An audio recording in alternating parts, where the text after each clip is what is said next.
Alhamdulillahirabbil alamin wa bihi nasta'in wa ala umuril dunya waddin. Wassalatu wassalamu ala asrofil anbiya'i wal mursalin wa ala alihi wa sahbihi ajma'in amma ba'du.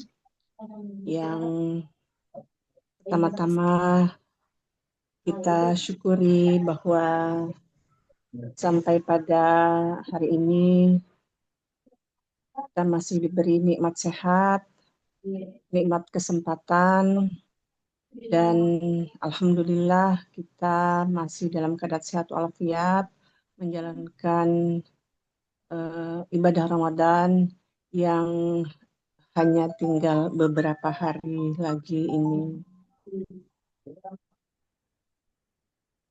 Salawat dan salam senantiasa kita haturkan kepada junjungan kita Nabi Muhammad SAW.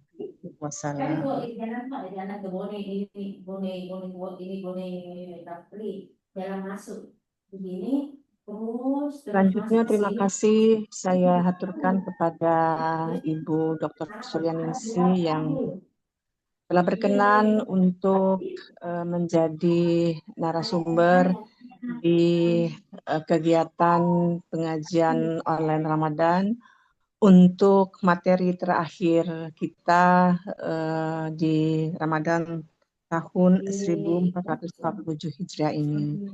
Dan kepada ibu-ibu yang telah hadir di ruang Zoom ini juga kami haturkan terima kasih. Yang hadir barangkali baru beberapa orang, insya Allah nanti dalam perjalanan kita memberi Bu Suryaningsih memberikan materi ini, insya Allah kita tentu harapkan akan hadir ibu-ibu yang telah kita undang melalui undangan yang telah di-share oleh Ibu Nur Afidah. Ibu sekalian, tema yang kita pilih pada kesempatan ini yaitu membangun karakter Islami dan membentengi keluarga dari pengaruh buruk zaman. Kami mengangkat tema ini di kesempatan Ramadan kali ini, tentu karena kami berpikir bahwa ini tema yang sangat relate ya, sangat berkesesuaian dengan kondisi yang kita atau bangsa kita hadapi pada masa-masa ini, bahwa peradaban modern dan kemajuan peradaban itu memang dianggap membawa kemudahan bagi manusia, namun di sisi lain juga tanpa kita renungi, tanpa kita evaluasi, maka kemajuan peradaban ini juga membawa manusia kepada apa yang disebut dalam surah Al-An'am kalau tidak salah ayat 179, bahwa manusia itu jika tidak bisa mengendali dirinya, bahwa dia akan jatuh lebih jauh dan lebih jatuh daripada binatang ternak. Maka kemudian bersama Bu Suryaningsih barangkali kita bisa mendapat pencerahan mungkin apa kira-kira yang bisa kita lakukan untuk dapat mengendali diri, utamanya bagi generasi muda dan anak cucu kita dalam menghadapi zaman yang semakin maju ini. Kemudian mungkin ada hal-hal yang bisa kita catat, kita dengarkan, kita renungi pada pencerahan sore hari ini. Dan untuk itu dengan hormat saya persilakan kepada Ibu narasumber, Ibu Dr. Suryaningsih. Silakan Ibu. Baik, terima kasih banyak kepada Ibu Nora atas kesempatan dan amanah yang diberikan kepada saya. Luar biasa sebenarnya bagaimana di bulan Ramadan ini ya kita bisa membuat satu program-program yang sifatnya kolaborasi untuk menunjukkan bahwa kita terus ada, kegiatan Aisyah itu selalu ada. Baik, kita mulai. Bismillahirrahmanirrahim. Assalamualaikum warahmatullahi wabarakatuh. Waalaikumsalam warahmatullahi wabarakatuh. Alhamdulillah, alhamdulillahirabbil alamin. Assalatu wassalamu ala asyrafil anbiya'i wal mursalin wa ala alihi wa sahbihi ajmain. Asyhadu alla ilaha illallah wahdahu la syarikalah wa asyhadu anna Muhammadan abduhu wa rasulah. Raditu billahi rabban wa bil islami dina wa bi Muhammadin nabiyya wa rasulah. Rabbi syrahli wa yassirli amri wahlul 'uqdatam min lisani yafqahu qawli. Ibu-ibu yang insya Allah dimuliakan oleh Allah Subhanahu wa Ta'ala, di mana pada kesempatan ini, sore ini, kita bisa sama-sama menggali ilmu pengetahuan, mengkaji ilmu pengetahuan, atau ngaji bareng dengan satu ayat atau dua ayat yang kita kaji untuk kita saling menebar ilmu pengetahuan untuk memperluas pemahaman kita.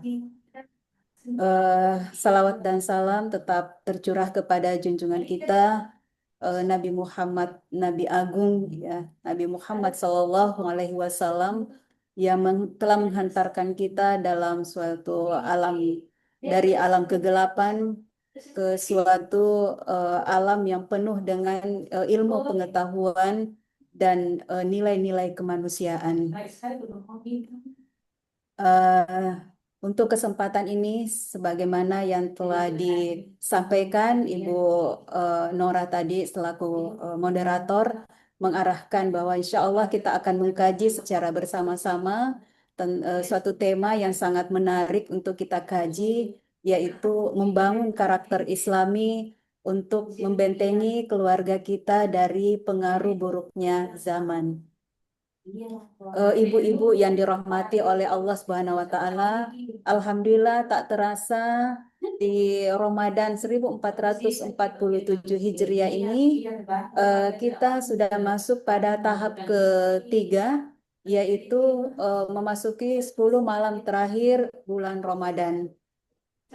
Perlu kita tahu bahwa dalam 10 terakhir bulan Ramadan ini, di mana malam-malam yang sangat istimewa bagi umat Islam yang sangat kita nanti-nantikan, waktu yang mana Allah telah memberikan kepada kita, insya Allah di sana ada rahmat dari Allah, ada ampunan dari Allah, dan juga ada peluang-peluang besar untuk kita semuanya dalam mendapatkan pahala yang luar biasa. Insya Allah mudah-mudahan kita mampu memanfaatkan 10 malam terakhir di bulan Ramadan ini.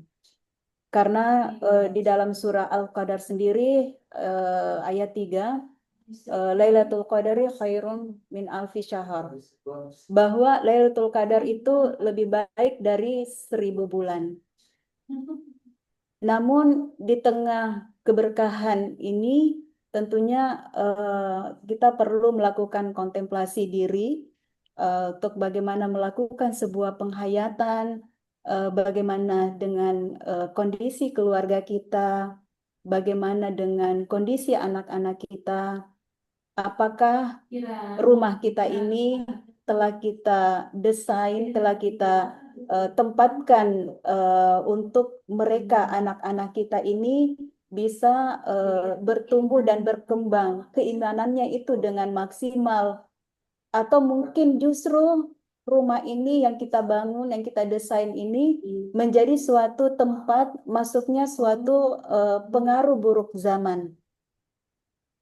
Ya, itulah kemudian yang menjadi hal penting untuk kemudian kita angkat ya pada kesempatan ini, kita kaji bagaimana membangun karakter Islami untuk membentengi keluarga kita dari pengaruh buruknya zaman.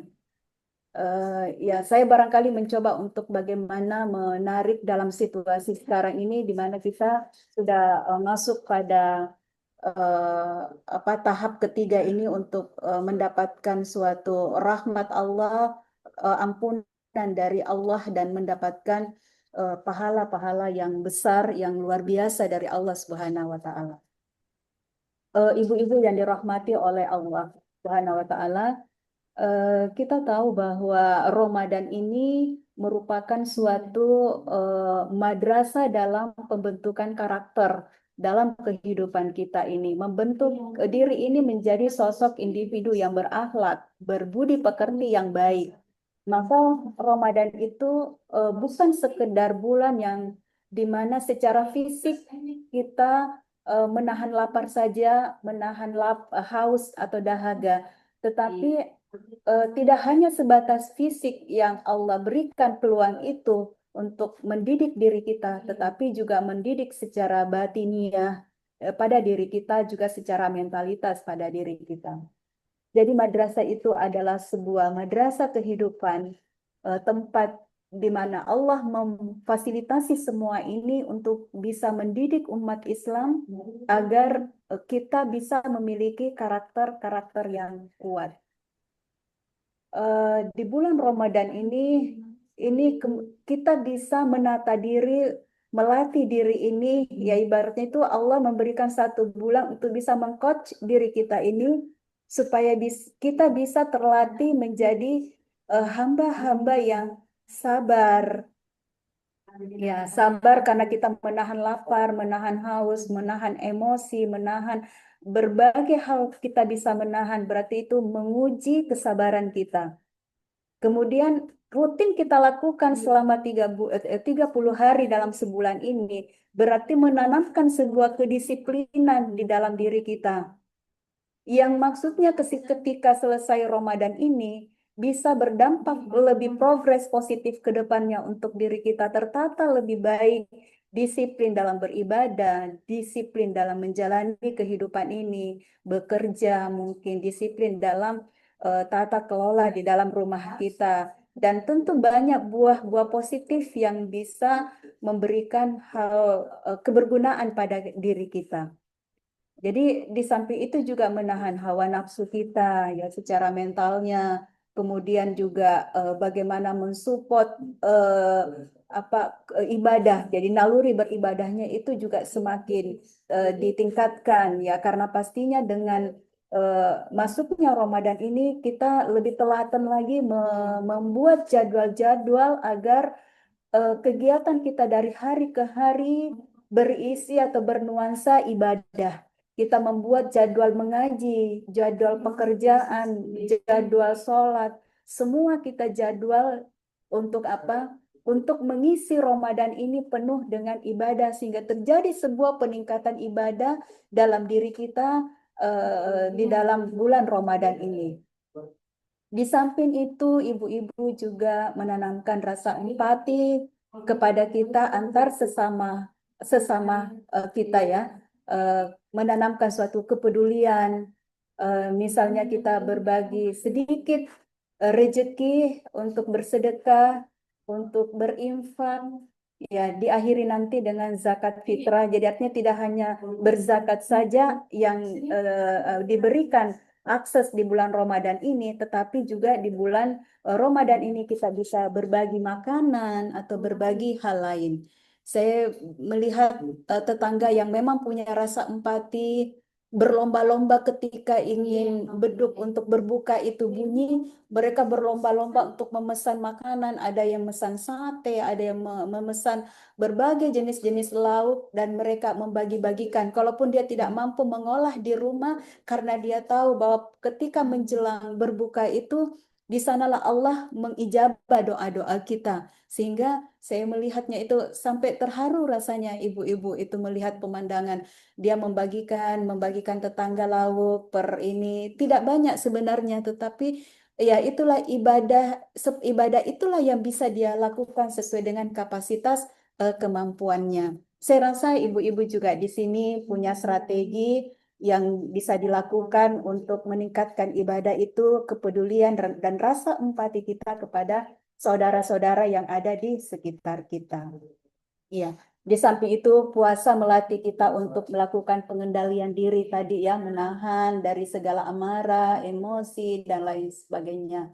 Karena itu Rasulullah berpesan kepada kita bahwa puasa itu adalah perisai, perisai dari berbuat kemaksiatan, perisai dari berbuat dosa. Jadi itu yang menjadi sebuah alarm pengingat kepada kita semuanya untuk berhati-hati dalam melakukan kesalahan-kesalahan, termasuk ketika uh, terdoktrin untuk marah, tiba-tiba kita sadar bahwa saya sedang berpuasa dan yakin dan percaya bahwa Allah pasti akan membersamai kita. Allah tidak tidur.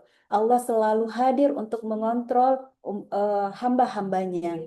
Dengan itulah kita menjalani puasa ini dengan sebenar-benarnya.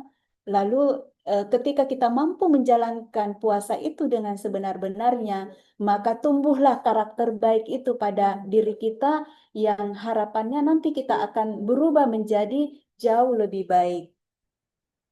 Hanya saja ibu-ibu yang dirahmati oleh Allah, eh, suatu fenomena yang sering muncul di hadapan kita atau kita lihat dengan kasat mata sendiri, di mana di sebahagian mereka atau mungkin kebanyakan dari mereka, di mana Ramadan ini diperlakukan hanya perubahan-perubahan jadwal makan. Jadi pergeseran jadwal makan. Artinya kalau nanti dia berbuka, dia melakukan suatu pembalasan sehingga tidak berbanding lurus dengan harapan yang ingin diraih di bulan Ramadan ini, yaitu terbentuknya suatu perilaku dan akhlakul karimah.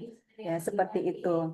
Jadi Ramadan diharapkan setelah selesai, tentunya kebiasaan lama itu eh, ya, apakah kita bisa mengendalikan untuk tidak memunculkan lagi kebiasaan-kebiasaan yang buruk itu, ya? Karena kita tahu bahwa tujuan daripada Ramadan itu adalah membentuk manusia yang bertakwa. Sebagaimana Allah berfirman di dalam surah Al-Baqarah ayat 183.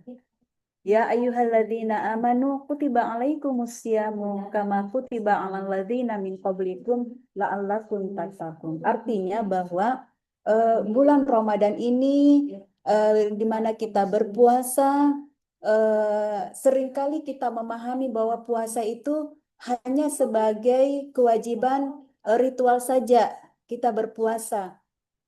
Tetapi sebenarnya kita telah ya ketika kita menelaahnya lebih lebih dalam lagi bahwa puasa itu merupakan apa sistem pendidikan karakter yang sangat sempurna yang Allah fasilitasi di bulan Ramadan ini, ya kan?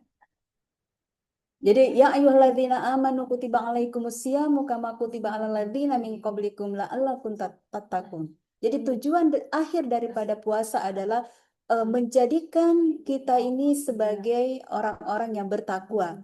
Dan takwa bukan hanya sekedar ibadah ritual, tetapi bagaimana kita bisa mengimplementasikan dalam hidup ini kesadaran secara moralitas.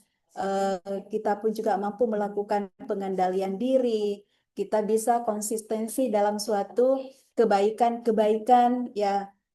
Mungkin kita bisa mengatakan ini baik, tetapi orang lain mengatakan tidak baik. Di sini juga barangkali kacamata batin kita juga harus bisa melihat bahwa baik yang kita maksud belum belum tentu baik menurut orang lain, sehingga memang harus benar-benar kita bisa menempatkan baik itu secara hakiki, ya. Supaya egoisme kita itu tidak dimunculkan gitu ya, dan perlu diiringi dengan adanya suatu kepekaan sosial, ya. Ini barangkali perlu kita tata dengan baik sehingga introspeksi diri kita juga, termasuk saya dengan berbicaranya saya di hadapan ibu-ibu yang luar biasa ini, tentu ini juga mentausiah diri saya, mengoreksi diri saya. Saya banyak sekali merenung bahwa ketika mau menjalankan apa materi ini, saya betul-betul memohon ampun kepada Allah jika sekiranya nanti ternyata banyak kesalahan yang saya lakukan. Saya memohon kepada Allah untuk diperbaiki apa diri saya, ya Allah, melepaskan dari hal-hal ini dan menuntun saya selalu di jalan yang benar. Karena barangkali menurut saya baik, tetapi orang menganggap itu tidak baik, ya. Jadi seperti itu. Dan bulan Ramadan ini sebagai sebuah madrasah dalam kehidupan kita, sebagai bentuk introspeksi diri kita merenungi apa menginterpret apa ya merenungi semua yang kita lakukan, bahwa puasa itu hakikatnya melatih diri kita atas berbagai aspek-aspek dalam kehidupan ini. Misalnya jika berkaitan dengan aspek spiritual, ibu-ibu, bahwa dapat meningkatkan suatu kedekatan kita kepada Allah. Jadi dengan puasa ini kita tahu bahwa di sana ada rahmatnya Allah, ada ampunan Allah. Kita banyak-banyak melakukan sholat tobat, kita banyak-banyak mengaji, mentadaburi Al-Quran ini, meningkatkan bentuk-bentuk sholat kita, sholat sunnah, sholat-sholat yang biasanya kita tidak melakukan, maka di bulan Ramadan ini kita lakukan untuk mengejar tadi bahwa kita selama ini kita tidak terlalu dekat kepada Allah. Bagaimana dengan cara itu kita semakin dekat kepada Allah, dan juga menghidupkan hati ini yang barangkali kita lalai dari aturan-aturan Allah. Jadi itu sebagai bentuk alarm. Luar biasa Allah menciptakan 1 tahun ini, 12 bulan ini, ada 1 bulan istimewa. Ya, ada 1 bulan yang istimewa yang Allah berikan. Kalau kita bisa memaksimalkan 1 bulan ini, maka 11 bulan yang lalu itu Allah bisa memaafkannya. Insya Allah, asalkan kita benar-benar mau melakukannya. Namun dimensi lain yang berkaitan dengan kehidupan kita, yaitu secara psikologi, ya, di mana ketika kita berpuasa, ketika kita merasakan dahaga dan haus, di sanalah kita bisa merasakan bahwa ternyata ada orang yang saudara-saudara kita yang setiap harinya itu seperti ini, yang tidak hanya di bulan Ramadan saja. Untuk mencari minum itu sulit, untuk mencari makan itu sulit. Sehingga ketika Allah menghadirkan kita di bulan Ramadan ini, supaya kita merenungi seperti inilah rasanya saudara-saudara kita yang ketika mau makan baru cari, itu pun sulit. Kalaupun dia tidak dapat, maka dia harus berpuasa dari hari ke hari. Barangkali ibu-ibu sering melihat tontonan di TV di mana seorang bapak atau ibu yang sulit untuk memenuhi kebutuhan makannya, sehingga harus mencari limbah-limbah plastik untuk dijualnya. Kalaupun tidak, dia tidak bisa memperoleh, maka dia harus berpuasa berkepanjangan. Maka seperti itulah puasa ini menuntun kita secara psikologi untuk merasakan penderitaan yang dirasakan oleh saudara-saudara kita yang ada di sana. Eh, di samping itu melatih kesabaran, dan juga dimensi sosial ini merasakan bagaimana penderitaan orang lain, meningkatkan rasa empati. Ya, saya kemarin mencoba untuk melakukan, kadang saya merenung, misalnya saudara-saudara kita yang sebenarnya mereka tidak mengharapkan dirinya untuk berada di tempat itu, misalnya di lapas. Ya, tentu mereka di lapas itu juga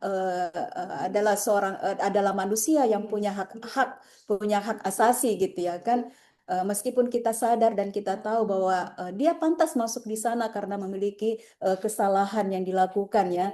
Tetapi sadar dengan hati nuraninya, dia menginginkan bahwa dirinya itu sebenarnya tidak berkeinginan ada di sana, tetapi tanpa sadar bahwa dengan perbuatan itulah yang menggiring dirinya di sana. Artinya ada rasa haus, rasa dosa seperti itu yang dilakukan. Dan bisa saja satu sisi dia telah menghukum dirinya bahwa saya ini benar-benar orang yang bersalah, yang tidak berguna, tidak dibutuhkan lagi oleh masyarakat, maka ya sebaiknya kita bisa hadir. Kemarin saya mencoba untuk melakukan pendekatan di sana, berbagi meskipun sedikit kemampuan kami. Di sana saya tahu di sana tahanan hampir seribu tahanan, tapi kami tidak mampu untuk memberikan 1.000 tahanan sesuai dengan kemampuan kami. Saya hanya memberikan ya seadanya saja, minta maaf kepada kepala lapas itu, karena saya punya kerinduan kepada mereka. Barangkali juga dia merasakan itu, tapi mungkin sudah terlanjur menghukum dirinya bahwa saya telah melakukan kesalahan dosa ini, dan semua orang sudah membenci saya, semua orang sudah mengucilkan saya. Kami hadir untuk memberikan spirit, memberikan sedikit bekal, sentuhan batin. Akhirnya dia terenyuh, dia sedih, dia benar-benar terpukul, tapi terus kami berikan dia penguatan bahwa di luar sana masih banyak yang merindukan bapak-bapak, karena bapak-bapak yang banyak di sana. Ya, kasihan sih sebenarnya bapak-bapak tapi melakukan kejahatan, tapi dia adalah manusia yang juga hakim saja itu punya prinsip yang telah diatur di dalam hukum itu, bahwa ketika terjadi sebuah kekosongan hukum untuk memberikan sebuah jeratan kepada si tersangka ini, maka hakim harus memilih yang terbaik buat tersangka, jadi bukan yang terburuk. Artinya meskipun nanti titik akhir bahwa dia akan masuk dalam tahanan, tetapi naluri dia sebenarnya menolak. Dan kita pun orang yang di luar yang melihat, jangan menghukum dia, jangan menjudge dia. Kita harus melihat dari satu sisi kemanusiaan, bahwa dia juga adalah manusia yang butuh perhatian. Ketika kami masuk untuk memberikan approach secara spiritual, dia menunggu sapaan itu, dan dia langsung tersungkur, sedih, menangis, karena dia merasa bahwa masih ada yang peduli, masih ada keluarga yang mau melihat dia. Saya sampaikan, saya tidak tahu apakah ada keluarga saya di sini atau tidak, tapi saya rindu dengan bapak-bapak yang ada di sini. Saya bukan mencari muka kepada bapak-bapak, tapi saya tahu di dalam hati kami juga ada rasa manusiawinya. Bapak juga pasti merindukan itu. Akhirnya cair semua itu. Dia sangat-sangat merindukan kunjungan-kunjungan seperti itu. Ini barangkali bisa menjadi PR bagi kita di Aisyah untuk jangan menyepelekan. Saya saja di Majelis Hukum dan HAM di Pos Bantuan Hukum ini, ketika melakukan urusan-urusan yang berkaitan dengan lapas, kadang ada pihak ketiga yang selalu mengingatkan saya bahwa hati-hati, ibu itu bisa terancam, ibu itu. Kita tawakal tuh saja, karena Aisyah Muhammadiyah ini Islam mengajari kita untuk berbuat baik. Insya Allah kebaikan itu melahirkan energi-energi positif, dan yakin bahwa bentuk-bentuk energi yang banyak itu, salah satu di antaranya energi positif yang bisa kita lakukan adalah mengunjungi saudara kita yang ada di lapas. Ya, suatu saat nanti bisa kita lakukan. Mereka juga sangat merindukan hal seperti itu. Inilah bentuk daripada dimensi sosial yang bisa kita lakukan. Kemudian saat ini kita dihadapkan dengan adanya sebuah transisi atau krisis zaman, tantangan nyata yang ada dalam kehidupan keluarga kita, ibu-ibu yang dirahmati oleh Allah Subhanahu wa taala, bahwa di era digital, di era teknologi ini penuh dengan kemudahan seperti tadi Ibunda Nora menyampaikan, tetapi jangan terlena dengan kemudahan yang ada di sekitar kita, di hadapan kita, dengan semua kemudahan, tetapi juga di balik daripada itu sebenarnya menjadi sebuah ancaman bagi diri kita sebenarnya, yang tidak terlihat secara nyata. Jadi disrupsi teknologi digital menjadi sebuah krisis relasi keluarga, di mana hari ini dapat kita saksikan fenomena-fenomena yang sangat ironis yang bisa kita lihat. Mudah-mudahan di dalam rumah kita tidak terjadi seperti ini, ibu-ibu. Misalnya kita berada dalam satu rumah, tetapi kita berada dalam satu rumah, kita berdekatan, bisa bersenggolan, kita bisa bertatap muka dengan anak kita. Tapi ironis yang saya maksudkan di sini, masing-masing memegang gadgetnya. Ayah memegang gadget, sibuk dengan gadgetnya, ibu memegang gadgetnya, sibuk dengan gadgetnya, melihat gadgetnya, anak pun juga sibuk dengan melihat gadgetnya, tetapi tidak terjadi sebuah komunikasi. Nah, ini yang menjadi ironis di era disrupsi teknologi ini. Nah, kembali pertanyaannya, dapatkah kita memberikan opsi solusi untuk tidak terjadi seperti ini di dalam keluarga kita? Sebagai Aisyah yang punya orientasi untuk bagaimana membentuk keluarga yang sakinah, bawa dan warohmah, kita harus menjadi panutan dalam hal ini. Ya, harus bisa mengambil peran dalam hal ini untuk terus mensosialisasikan tentang ancaman-ancaman daripada teknologi yang sepertinya menghadang dan memaksakan dalam kehidupan kita ini. Contoh lain misalnya kita berada dalam satu meja makan misalnya, tetapi masing-masing juga sibuk dengan layar gadgetnya. Nah, inilah yang kemudian menjadi sebuah kajian penting di era modern ini ya. Karena kenapa terjadinya sebuah kita bersama-sama tapi tidak saling terhubung ya. Jadi disconnected together. Kita bersama-sama tapi tidak terjadi suatu hubungan secara emosional ya. Itu yang tampak terjadi, bisa kita lihat.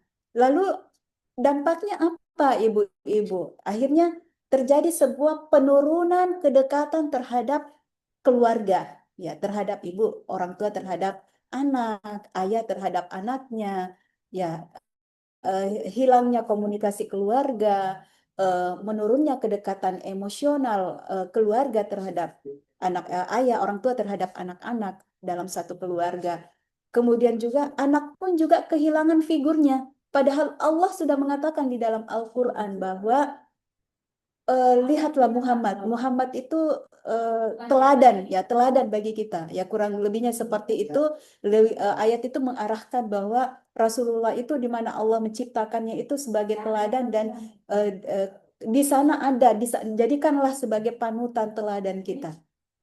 Iya, jadi seperti itu dan bagaimana juga Rasulullah itu karena Rasulullah itu sangat penyayang ya, beliau sangat penyayang sekali. Rasulullah Shallallahu Alaihi Wasallam itu sangat menekankan pentingnya interaksi di dalam keluarga. Ya, jadi kita sebenarnya masuk pada krisis krisis akhlak generasi muda, yaitu yang terjadi sebenarnya untuk saat ini. Apa dampak daripada krisis generasi muda saat ini, ibu-ibu? Barangkali kita sering membaca artikel atau berita-berita. Sekarang kan media sosial sangat berperan penting untuk memberikan info-infonya bahwa pergaulan bebas kita lihat, penyalahgunaan penyalahgunaan teknologi pun terjadi, di mana apa menurunnya adab-adab kita lihat di informasi itu seorang guru yang kemudian digugat oleh siswanya kemudian masuk dalam tahanan, nauzubillah min zalik. Artinya kan adab-adab itu sudah mulai terkikis gitu ya, menurun. Ya, padahal jelas sekali bahwa Allah sudah mengingatkan kepada kita, apalagi kalau kepada orang tua kita, memang Allah mengingatkan untuk tidak apa membantahnya gitu ya. Janganlah engkau mengucapkan kata ah, ya kan? Karena kata ah itu saja sangat dilarang, apalagi kalau guru kita yang kemudian diseret, orang tua kita yang mengambil misalnya hasil kebun di apa di lingkungan anak, di kebun anaknya, mengambil singkong misalnya, mengambil pisang kemudian menggugat di pengadilan, kemudian nanti ibu kita sendiri yang kita masukkan di dalam tahanan, nauzubillahi min zalik, ya. Jika kata ah saja dilarang, bagaimana dengan menyeret kedua orang tua kita ke dalam tahanan? Inilah sebuah krisis akhlak yang terjadi di era disrupsi atau di era teknologi ini. Iya, itu karena apa? Kurangnya keteladanan. Jadi ini harus kita kembali lagi banyak mempelajari sirah-sirah Nabi supaya dari sana kita bisa menteladani Rasulullah Shallallahu Alaihi Wasallam. Ibu-ibu yang dirahmati oleh Allah Subhanahu Wa Taala, di dalam Islam, di mana keluarga itu sebenarnya bukan hanya unit sosial, tetapi keluarga itu merupakan fondasi peradaban. Ya, Allah mengatakan bahwa eh, apa tanggung jawab, ya, keluarga itu memiliki sebuah tanggung jawab yang besar, baik secara spiritual, secara psikologi, secara sosial, itu adalah tanggung jawab keluarga. Dan siapa yang paling bertanggung jawab di sana adalah ayah ibu. Jadi jika kita ibu, berarti kita punya tanggung jawab terhadap keluarga. Jika ayah punya tanggung jawab terhadap keluarga ini. Jadi bagaimana peran-peran ini mampu kita jalankan di dalam kehidupan keluarga. Jadi ibu-ibu yang dirahmati Allah, sebenarnya saya juga mengingatkan diri saya, mencas diri saya supaya bisa memaksimalkan peran-peran saya sebagai ibu di dalam keluarga ini, ya, supaya bisa membawa anak-anak itu sesuai dengan ajaran-ajaran agama kita dalam Al-Quran. Kita tuntun dia dengan benarnya dan mengikuti sunnah-sunnah Rasul, anjuran-anjuran dari Rasulullah Shallallahu Alaihi Wasallam yang memang patut untuk kita teladani dalam kehidupan ini. Anak itu tidak belajar dari nasihat saja semata, tetapi anak itu butuh dengan sebuah perilaku. Ya, kita memang menyadari sebagai ibu terlalu banyak cerewetnya ya, karena Dokter Aisyah juga mengatakan bahwa jika ibu itu tidak cerewet perlu dipertanyakan. Betul nggak begitu ibu-ibu ya? Tapi itu juga adalah introspeksi diri kita sebenarnya ya, untuk berhati-hati sebenarnya supaya tidak apa-apa cerewetnya kita itu, tapi cerewet yang penuh doa. Ya, sudah banyak contoh-contoh yang diberikan kepada kita supaya kita menjadikan itu sebagai kompas dalam kehidupan kita ya. Dari cerita-cerita Nabi, bagaimana sahabat-sahabat Rasul yang juga penyayang terhadap anak-anaknya, bagaimana Umar bin Khattab itu memberikan contoh yang luar biasa ketika dia melihat ini. Kalau kita berbicara tentang Reichstag, kita berbicara tentang fungsi dan peran daripada negara untuk mensejahterakan rakyatnya. Tidak cukup dengan menjadi satpam saja dalam negara ini, tetapi harus turun melihat langsung, mengetuk pintu rakyatnya itu, apakah tidurnya itu tidur karena memang dia sudah benar-benar tidur karena kelelahan, atau dia terdiam karena dia dalam keadaan lapar. Dan inilah yang menjadi batu uji dari Umar bin Khattab ketika dia turun, dia mendengarkan ada ibu yang sedang merebus air, lalu dia menyapa dan bertanya, ibu sedang masak apa geran di dalam? Lalu ibu menyahut dari dalam mengatakan, saya sedang merebus air untuk menghentikan tangisan-tangisan dari anak saya. Artinya dia berbohong sebenarnya untuk mengurangi suara tangis anaknya. Dengan mendengar itu rasa berdosa Umar bin Khattab itu, lalu dia ke Baitul Mal untuk mengambil gandum, dan gandum itu dipukulnya sendiri. Lalu apa yang sering membantu Umar itu tiba-tiba langsung mendekat lalu mau mengambil gandum itu dari pundak Umar, tapi Umar mengatakan, maukah kamu memikul dosaku? Ya kan, dengan melihat rakyatnya ada yang kelaparan, rasa berdosanya itu muncul. Ya, ini juga barangkali introspeksi bagi pemimpin-pemimpin kita ya, negara ini, apakah seperti itu menggunakan batu uji atau teori daripada Umar bin Khattab ya, dalam mengendalikan negara ini menjadi negara yang Reichstag itu menjadi negara yang sejahtera ya, welfare state, menjadi negara yang sejahtera. Jadi seperti itu ibu-ibu ya. Jadi em, ini suatu contoh sebenarnya yang kisah-kisah seperti ini menjadi sebuah pembelajaran bagi kita semuanya. Jadi di mana Rasulullah Shallallahu Alaihi Wasallam itu bersabda bahwa orang tua itu adalah kurikulum hidup ya, kira-kira seperti itu ya ibu ya, ibu-ibu ya, bahwa orang tua itu sebagai kurikulumnya. Bayangkan kalau kurikulum dalam suatu perguruan tinggi, kurikulum dalam suatu sekolah, baik buruknya nanti output daripada sekolah itu, output daripada perguruan tinggi itu sangat ditentukan kualitas daripada kurikulumnya. Sementara Rasulullah mengatakan bahwa kurikulumnya keluarga itu adalah orang tua. Jadi kurikulum bagi anak-anak kita. Jadi orang tua menjadi figurnya anak-anak kita. Jadi perilaku orang tua itu akan direkam dan ditiru pada anak-anak kita. Bayangkan saja jika sebagai orang tua itu rajin sholat, tentu anaknya pun juga akan menjadi anak yang rajin sholat. Kalau orang tuanya itu jujur, maka dia akan melahirkan juga anak-anak yang jujur, ditirunya orang tuanya yang selalu jujur. Kalau orang tuanya itu sabar, maka itu yang terekam dalam benak diri anak itu, dia akan tumbuh menjadi anak yang selalu belajar, ya. Dia siap berproses. Ya, ini juga yang sering saya sampaikan kepada mahasiswa, ingin menjadi baik harus siap berproses. Kita nggak bisa instan melakukan gratifikasi karena punya kemampuan, lalu ingin mengurangi beban-bebannya dengan cara yang tidak benar. Marilah kita menjalani semua itu dengan penuh kesabaran dan siap untuk berproses. Bayangkan jika orang tua itu lalai, maka dia akan melahirkan anak yang lebih lalai daripada dirinya. Karena ada teori dalam psikologi yang mengatakan, ibu-ibu, satu kebaikan yang dilakukan oleh orang tua itu bisa berlipat-lipat kali yang dilakukan oleh anak. Bayangkan kalau kebaikan saja bisa berlipat-lipat kebaikan yang bisa dilakukan oleh anak-anak kita. Kalau itu keburukan, maka berkali-kali lipat keburukan itu bisa dilakukan oleh anak-anak kita. Kalau mungkin orang tua kita hanya bisa menyinggung orang lain, itu adalah suatu keburukan disaksikan oleh anak kita. Barangkali anak kita bisa membunuh orang lain. Ya, itu barangkali berlipat-lipat kejahatannya kan seperti itu. Itu teori dalam ilmu psikologi, ibu-ibu, yang sering saya baca dalam sebuah buku gitu. Iya, jadi ibu-ibu yang saya hormati, saya mudah-mudahan Allah memberikan kemuliaan di bulan Ramadan ini.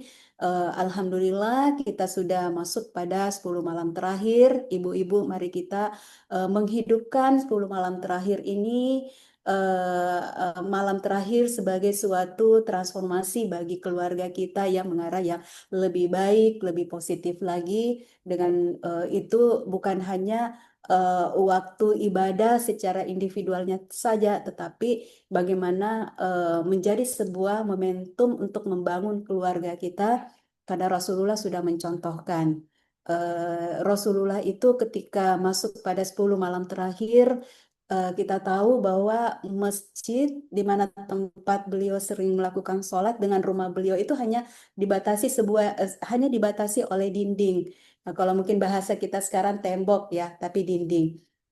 Rasulullah kalau sudah masuk 10 malam terakhir, beliau sudah ada di masjid ya. Padahal sebenarnya masjid dengan rumahnya sangat dekat sekali, bisa saja bolak-balik. Tapi beliau sudah khusyuk untuk menjemput satu malam ya, malam Lailatul Qadar itu. Dia memperbanyak lagi ibadahnya.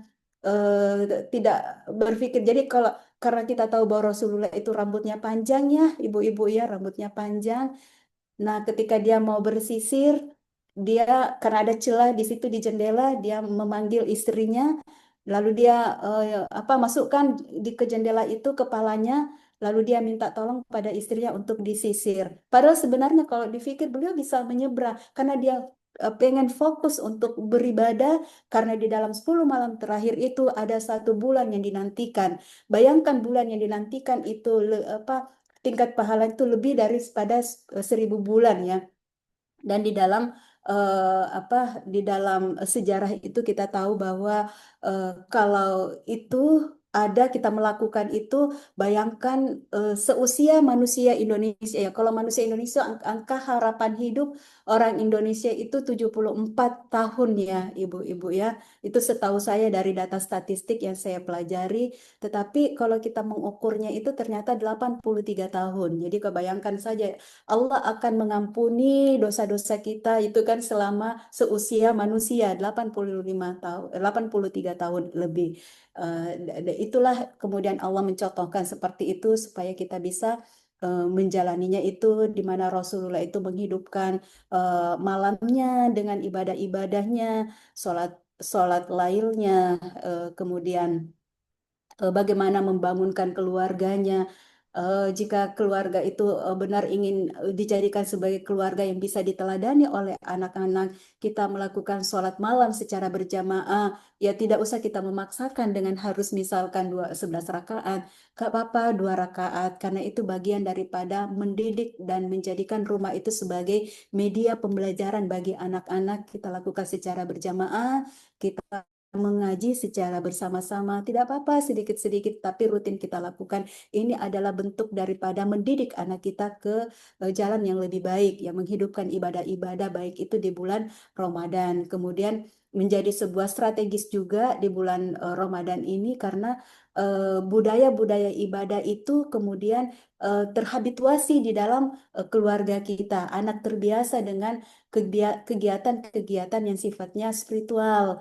Dan sholat malam juga dia terbiasa, meskipun diawali dengan ngantuk-ngantuk, kan sama halnya kita membangunkan dia untuk sahur, mereka bangun ngantuk, ya kita berikan penjelasan bahwa dibalik daripada ngantuk itu insya Allah bernilai pahala. Meskipun sebenarnya dia sudah makan sebelum tidur, dia kenyang, paling tidak dia mengejar pahalanya dulu gitu ya kan. Walaupun dia hanya minum, makan kurma atau dan lain sebagainya, karena dia merasa sudah kenyang. Tapi itulah tadi kita mendidik dia, membimbing dia bahwa di bulan ini, bulan Ramadan ini dihiasi dengan banyak ibadah-ibadah yang kita tujukan kepada anak kita.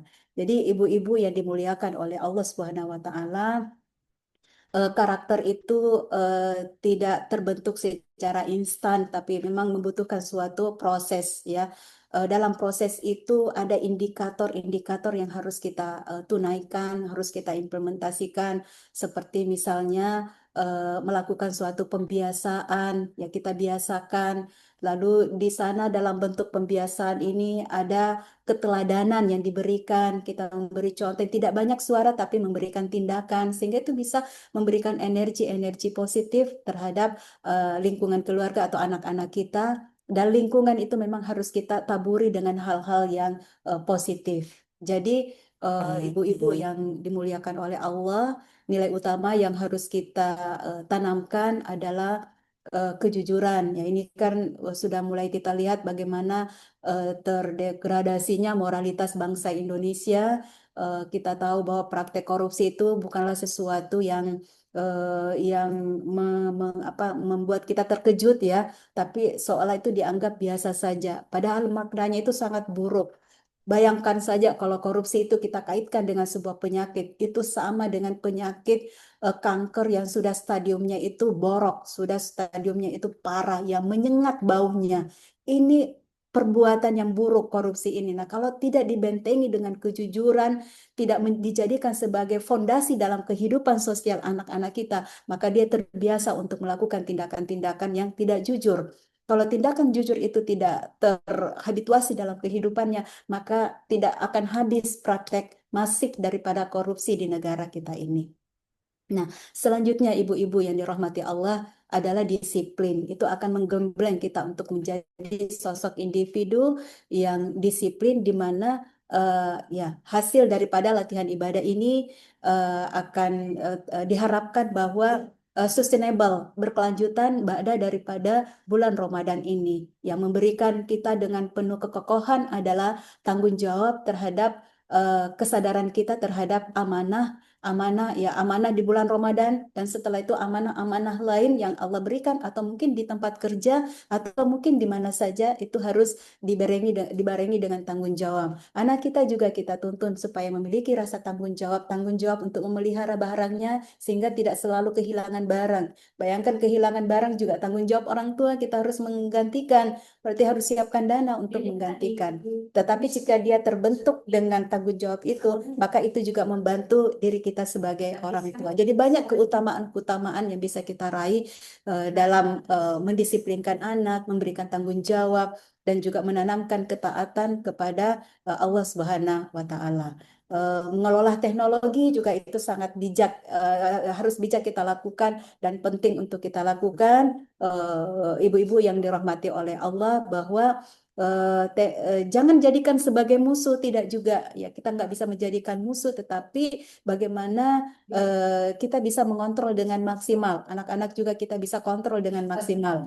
Kemarin saya ada melakukan diklat kepada ada guru ya, bagian dari peserta itu ada guru, kemudian saya meminta mereka berbicara untuk bagaimana merespon kehati-hatian kita terhadap anak kita. Oh iya, ketika saya ke Berau itu melakukan sosialisasi tentang bahaya gadget, juga bagaimana keberlangsungan daripada anak-anak kita, ancaman-ancaman daripada teknologi ini secara negatifnya. Jadi ada salah satu di antara ibu-ibu ini, bukan guru, mohon maaf, di antara ibu-ibu itu mengatakan bahwa kami ibu juga jangan tolol dalam teknologi ini. Ini pelajaran penting ya ibu-ibu ya. Artinya kita ibu ini tidak apa-apa ya, kalau prinsip dia itu tidak apa-apa kita memberikan gadget kepada anak-anak, tapi kita tahu porsinya, tahu mengontrol, kita juga harus tahu jangan rendah terhadap teknologi ini.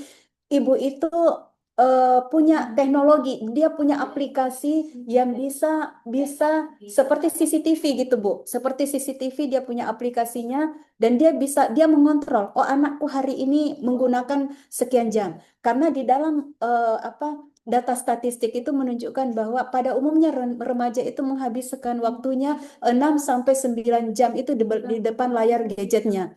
Jadi saya mengatakan kepada ibu, cara apa yang ibu bisa lakukan untuk mengontrol? Oh, kalau saya berikan satu orang anak itu handphone, itu diawali dengan COVID karena pembelajaran harus dengan Zoom semuanya. Mana mungkin dengan satu. Tapi bagaimana cara ibu untuk mengontrolnya? Cara dia mengontrolnya, dia menggunakan aplikasi yang bisa memonitoring anaknya, bahwa anak saya sudah sekian jam menggunakan, sehingga dia mendatangi, dia mengetuk kamarnya. Kamu harus tidur karena sudah waktunya HP itu jadi dengan disiplin seperti itu, anaknya jadi terkontrol dan anaknya juga bisa memanfaatkan teknologi ini dengan baik, mengambil manfaat daripada teknologi ini, dan anaknya bisa berprestasi juga di sekolah. Ibu pun juga merasa tenang karena dia merasa bahwa mampu mengontrol anaknya, dan kewaspadaan itu selalu diiringi di dalam mendidik anaknya.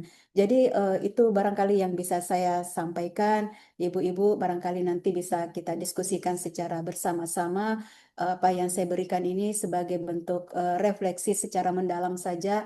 Saya yakin dan percaya bahwa ibu-ibu hebat di tempat ini tentu jauh lebih tahu, sudah mengimplementasikannya. Saya pun dengan penuh kesadaran bagian daripada diri saya juga untuk bagaimana bisa menjadikan lagi keluarga itu sebagai cahaya dalam kehidupan menuju cahaya masa depan, dengan ditaburi ibadah-ibadah yang secara maksimal, dan pembelajaran di bulan Ramadan ini dapat berkelanjutan pasca Ramadan. Insya Allah seperti itu harapan kita. Demikian Ibu-ibu yang saya hormati, yang bisa saya berikan. Nasrul minallahi wa fathun karim, syir mirin mukminin, summa assalamualaikum warahmatullahi wabarakatuh. Saya kembalikan kepada Ibu moderator, Ibu Nora. Ya, terima kasih banyak Ibu. Waalaikumsalam warahmatullahi wabarakatuh. Terima kasih Ibu Dr. Suryaningsih yang telah memberikan pencerahan yang menurut saya, tentu menurut kita semua, begitu eh, luar biasa, begitu menyentuh ya, dan eh, sangat membuka eh, apa pemikiran kita bahwa memang sudah demikian kompleksnya sesungguhnya kondisi kita di zaman modern ini.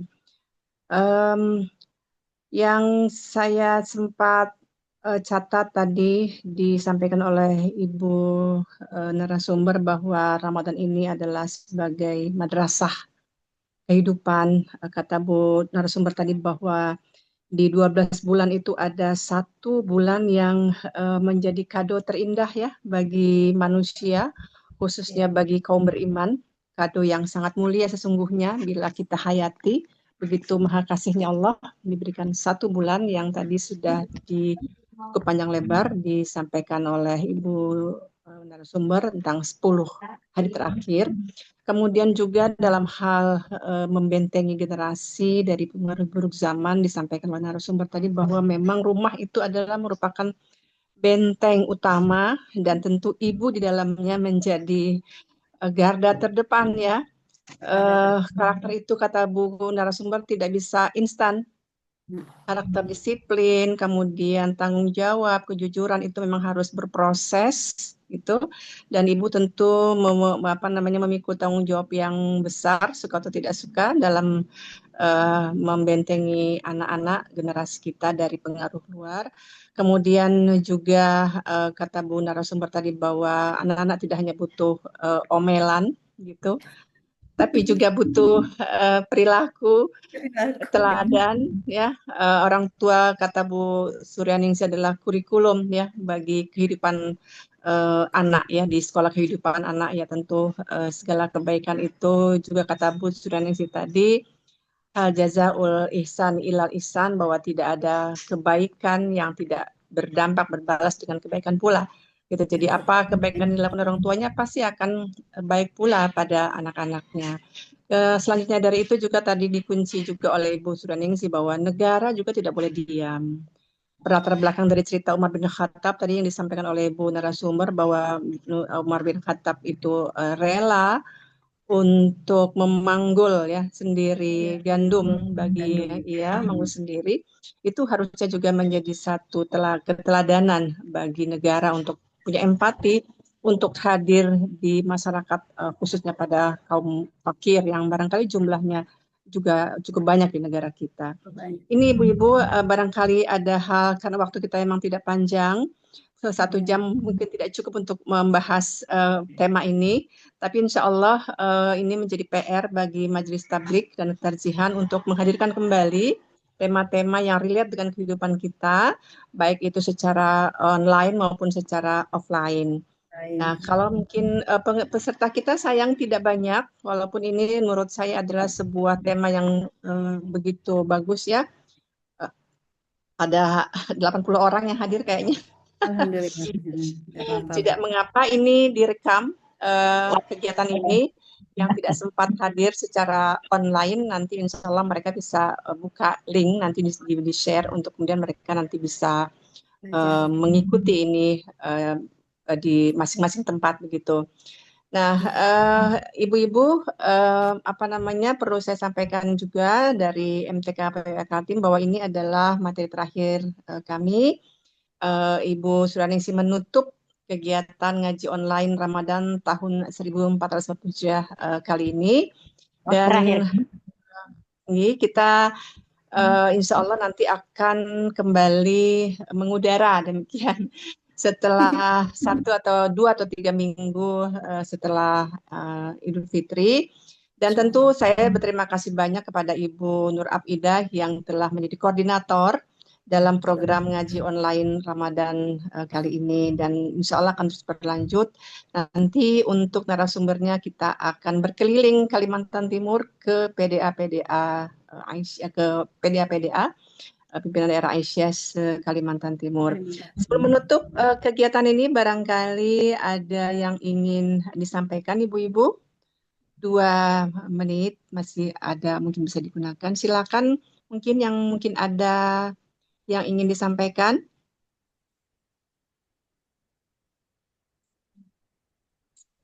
Apakah ada ibu yang ingin menyampaikan sesuatu di um, kegiatan hari terakhir ini?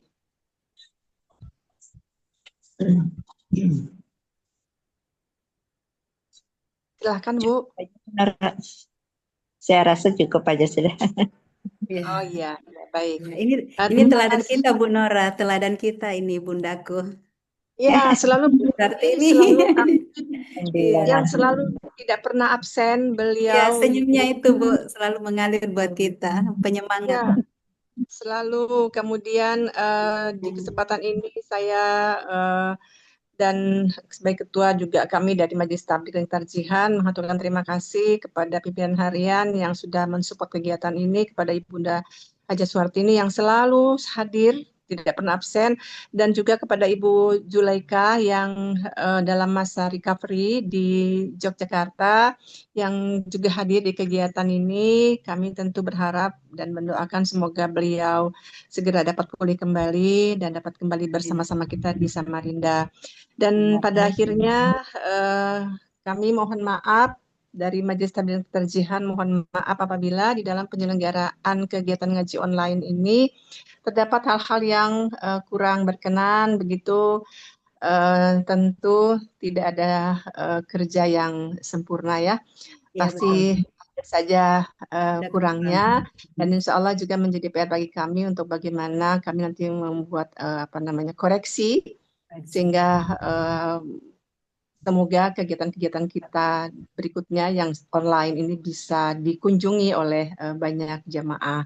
Dan tidak mengurangi sekali lagi ya rasa hormat saya kepada semuanya. Ibu Suryaningsih, maaf lahir batin ya Ibu, maaf lahir batin, kita mungkin tak bisa berjumpa fisik begitu, tapi kami Ibu ada di Makassar dan lebih awal mengucapkan minal aidin wal faizin juga kepada ibu-ibu yang jauh, Ibu Julaika, juga kepada semua ibu-ibu yang telah hadir di sini. Kami dari Majelis Tabligh dan Tarjihan mohon maaf lahir dan batin. Saya kira ini dapat saya sampaikan. Semoga kita semua diberikan Allah sehat, sehingga kemudian kita bisa menyelesaikan ibadah Ramadan ini dengan baik, dan kemudian kita bisa benar-benar hadir nanti lagi dalam dalam kondisi baik fisik maupun keimanan yang lebih baik menuju takwa sebagaimana tadi yang disampaikan oleh Ibu narasumber. Insya Allah kita bertemu kembali secara offline nanti di acara-acara Aisyah PWA Kaltim. Terima kasih Saya kira itu yang apa bisa kami hadirkan. Nasrullah wa fathun qarib. Wabasyiril mu'minin. Wassalamualaikum warahmatullahi wabarakatuh. Dan saya kembalikan ke Ibu Nur Afida selaku koordinator eh, ngaji online. Terima kasih ya Bu Nur Afida. Sudah Ibu, selesai sudah. Oh iya, terima kasih ya Bu Nur Afida udah memandu, mengkoordinatori ya Oke, sebagai tim sama Ibu. teknis dari ngaji online kita. Mudah-mudahan sehat selalu ya Ibu Nur Afida. Amin, amin. Nggih, Bu, makasih banyak. Nggih, monggo Ibu-ibu silakan beraktivitas kembali. Mungkin ada yang mau masak-masak. Nggih, monggo persiapan. Nggih, terima kasih Bu Nora. Nggih, Ya, salam. sama-sama semuanya. Terima kasih.